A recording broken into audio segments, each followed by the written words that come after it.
ثم أورثنا الكتاب الذين اصطفينا من عبادنا. அந்த ஆயத்தில் தஃப்சீர் எடுத்து பார்த்தா அல்லாமா அமீன் ஷின்கீத்தி அவருடைய அல்வாஉல் பயான்ல அருமையான ஒரு தஃப்சீர் அதுக்கு கொடுத்திருக்கிறார்.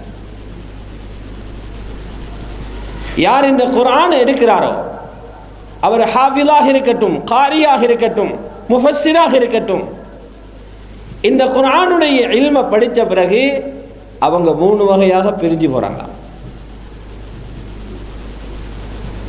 ஒரு கூட்டம் ஓதினபடி வாழ்க்கையே இல்லை, குர்ஆன் எங்கேயோ அவர் எங்கேயோ.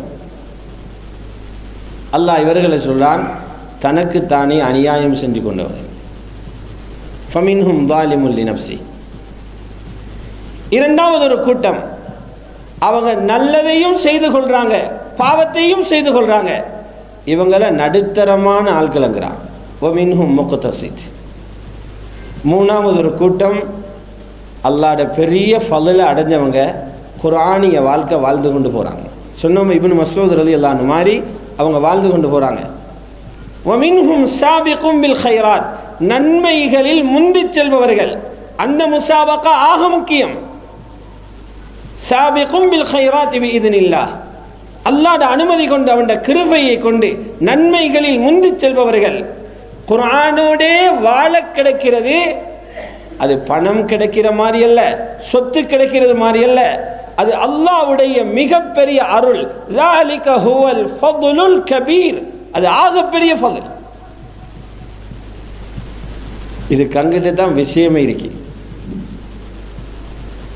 இதை சொல்லிட்டு அல்லாஹ் சொல்றான், ஜன்னாத்து அத்னின் யதுகுலூனஹா. அதுன் என்ற சொர்க்கத்தில் இவங்க எல்லாரும் நுழைவாங்க. அமல் செஞ்சவங்க மட்டுமல்ல, குர்ஆனை சுமந்து 3 பிரிவாக பிரிந்தார்களே, இந்த 3 சாராரும் இறுதியில் சில நேரம் தண்டிக்கப்படலாம், மன்னிக்கப்படலாம். இந்த 3 சாராரும் இறுதியிலே ஜன்னத்துல் அத்ன்ல நுழைவாங்க.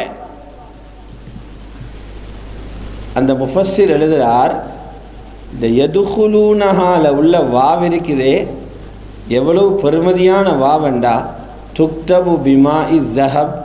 அது பொன் எழுத்துகளால் எழுதப்படுமாம். அந்த வாவு தான் நாம் காட்டுது அவ்வளவு ஹாஃபில்களும் சொர்க்கம் போவாங்க. ஜம்உடைய வாவது. சரி, எல்லாரும் தானே சொர்க்கம் போகிறாங்க, அவங்க மட்டும் போகிறாங்களா? இல்லை, அல்லாஹ் சிறப்புகளோடு சொல்கிறான். அவங்கள சும்மா சொர்க்கத்துக்கு அனுப்புறல்ல, அவர்கள் எப்படி சொர்க்கம் போவாங்க? யுஹல்லவுன ஃபீஹா மின் அஸாவிர மின் ذهب வலுலுஆ. அவர்களை ரப்பு காப்பு அணிவித்து சொர்க்கம் அனுப்புவான். அது தங்கத்தில் உள்ளான காப்பு, முத்துகளால் உண்டான காப்பு. இந்த ஆபரணங்களை எல்லாம் அணிவித்து ரப்பு அவர்களை கௌரவமாக சொர்க்கம் அனுப்புவான். இந்த பாதை நஷ்டப்படாத பாதை. மற்ற பாதைகளுக்கு உத்தரவாதம் இல்லை, இந்த பாதைக்கு உத்தரவாதம் இருக்கு. குர்ஆனுடைய பாதை.